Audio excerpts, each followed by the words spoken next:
โดนแซวหนักถึงวัยควรออกเรือนได้แล้วหมากมองอนาคตคือคิมเบอร์รี่ชัวร์แน่นอนค่ะ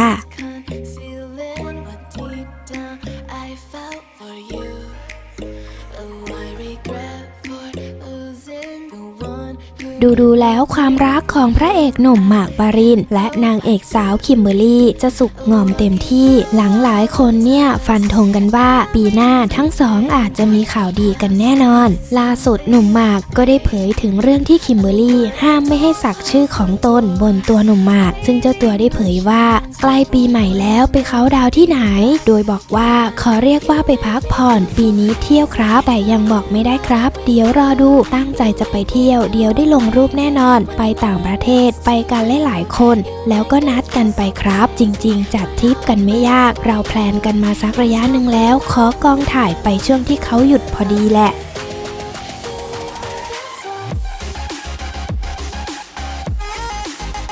เมื่อถามว่าจะมีเซอร์ไพรส์หรือโมเมนต์อะไรไหมหนุ่มหมากบอกว่าเซอร์ไพรส์ไม่มีครับผมน่าสงสัยขนาดนั้นเลยเหรอไม่มีครับก็ตั้งใจไปเที่ยวเฉยๆนี่แหละถ้ามีเซอร์ไพรส์ก็ได้เห็นเองใช่ไหม